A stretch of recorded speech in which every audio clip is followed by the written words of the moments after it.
Hey, Dirt Farmer Jay here from dirtfarmerjay.com. It's been a while since we told you about how to make a great outdoor sink. Well, it came time to do a double bowl sink here in the greenhouse. We're gonna walk you through it, and there's a complete parts list in the description. Stick around. Hey, Dirt Farmer Jay here from dirtfarmerjay.com. We love having an outdoor sink, and it became apparent that it is a fantastic asset in the greenhouse as well. So we installed another one, 2 bowls with a sprayer, and we were able to find the parts and the whole kit and the components relatively inexpensively and at our local orange big box home improvement store. There's 2 main components to this episode. 1 is the assembly of the sink itself, and 2 is installing the faucet on the deck above and putting the side spray and connecting it to an outdoor hose. But we'll show you how to do all of that. Let's go ahead and get started. The first thing you see here is the box that the sink unit came in. They pack it very efficiently, so it was a lot smaller than I thought it was going to be for a 2-bowl sink. This is the Mustee 24C, and we went ahead and got that opened up. And but before we go and look at all the different parts there, the second thing I want to show you really quickly is all the plumbing components that are going to be used in there. And you can see in this parts diagram everything laid out. And it may look a little complex, but you can come back and refer to this and take a look at it. So now you've got an overview of the parts diagram. Let's go ahead and open the box and show you what's in there. So the first thing we did is slice it open. We took out the 2 tubs, stacked them there to the side. You can see their approximate size. And then the next thing we did is got the parts kits out of the box. You can see them nested in there very nicely and started opening those up. Now the first thing you want to notice is the faucet. You can see here marked. If it matters to you, it's not a very expensive faucet, and it's kind of a short neck on the faucet here. We wish it was a longer neck, but for what the price point is, and you'll see that in the description below, it's functional, but it is made in Taiwan, if that makes a difference to you. Now, next thing we did is open up the rest of it with the drain kit, where it was going to connect to a P-trap if we're going to use that. All of that was in there, nested very nicely and packed safely. None of it was damaged when we opened it up, and it was really great. The other thing you'll see here is the leg kit that is in there, that is used on the base of the sink setup, and those legs come with a set of levelers, but all that is in there.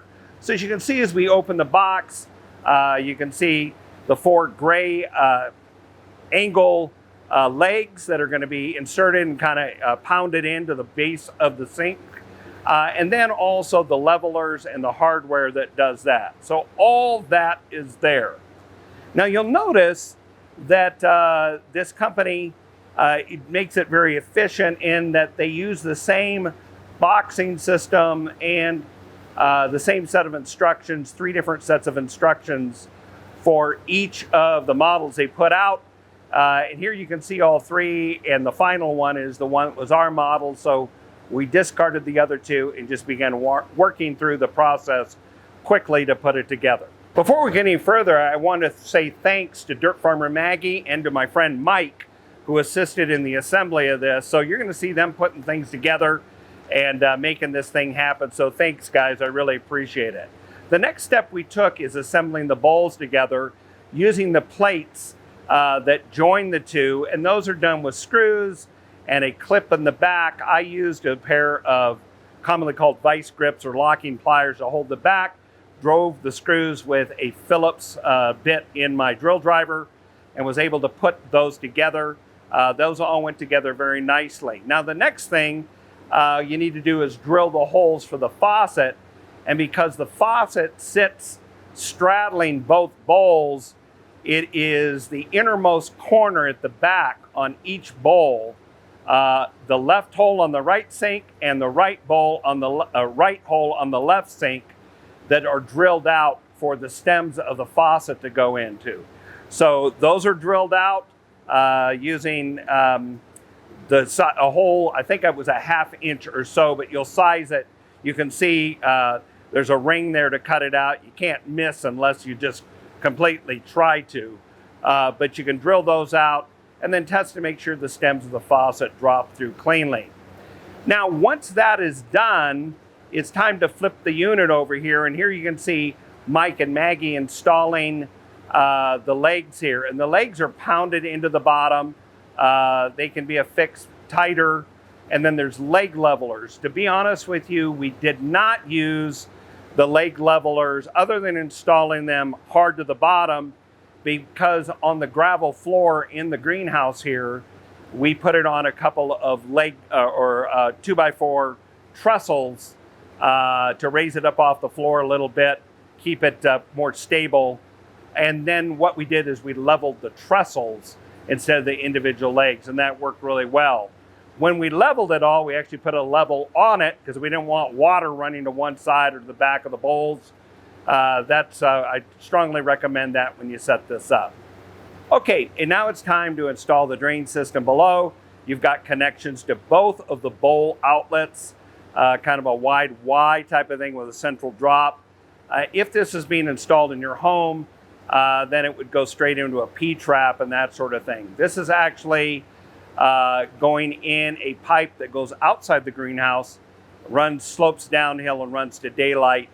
And the water, with a lot of the things when we wash pots and things and cell packs out and recycle them back in, or just cleaning up things, all of that grit and dirt, which is organic material, makes its way to the end and is recaptured down the end in a nice little area out there. So nothing goes to waste in that regard. So, but there is no P-trap because we're not trying to stop sewer gases from coming back up. So we install that, and here you can see Mike using, where you can see on the shelf, I got this at Home Depot. This is actually jacuzzi connection hose. And I'm not a jacuzzi owner, but I believe this is the hose that's used to either deliver water to the jets, or is a drainage or air siphon hose or whatever. It's a reinforced semi-stiff hose, but it allows us to connect it to the outlet at the bottom of the drain system, and then to feed it in to the tubes that we've got to run to outdoor to daylight. So you can just use that, snake that in. It gives you a little bit of flex, so you don't have to be precise in where the pipe goes to. So that's the next thing you do. Now, once that is done, we flip.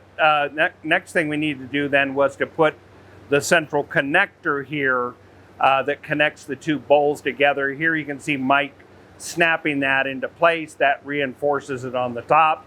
The bottom plates down below are holding the bottom edges. And now you have a pretty rigid construction, surprisingly so, I found. So once those connectors are in, then you can go and start snapping in the hole fillers that they provide for the unused holes. However, one of the holes, even though you see Mike filling them all in at my direction, in reality, over here in the right, we needed to leave one of these open to put the side spray in. So that's the next thing that's done. And then we're going to go ahead and put the faucet install. And this is where it gets a little complex, but not really bad. What you're essentially doing is adapting from, let's work from the hose bib side. You're going to put a garden hose towards the sink. Then you're going to connect it to a Y adapter that is a Y connector or a mixer. And then that's going to go up. One side is going to go to an adapter that goes from hose thread to pipe thread, or known as MPT thread, which is on the stem of the faucet. On the other side, we need to put in an adapter that allows us to go from hose end to pipe thread, but then into a T, and then connect it up to the other side of the stem on the faucet. Now you have an open T. That needs to be adapted down to 1/4 inch, and a little nipple is put in there, and now the side spray reinforced hose is screwed onto that and then connected into the spray head. base is put in right over here, and now you have everything ready to go. Once you connect it to your outside hose and pressurize it, you should be able to check all your connections, make sure you don't have any leaks. And as you can see, this is sitting on all the time, but the faucet isn't running until I turn on either side. There's no hot and cold. They're both cold because of the Y adapter. And then over here, this is sitting here ready at all times to be used, which is really handy. Right off of camera, right over in this area here. How do you like that little refrigerator we have there? Over right outside of frame there is where we actually mix our potting mix and fill trays.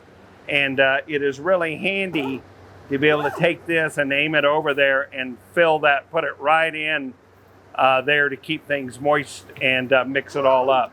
So this is very, very handy. It works out really well. Well, this is the finished product. You can see Mike and Maggie stand there on both sides of it after they put it all together. We really like this setup. Now, if you're interested in seeing about how to do the single one, check out the link that's appearing right above. You can also go down to the description below.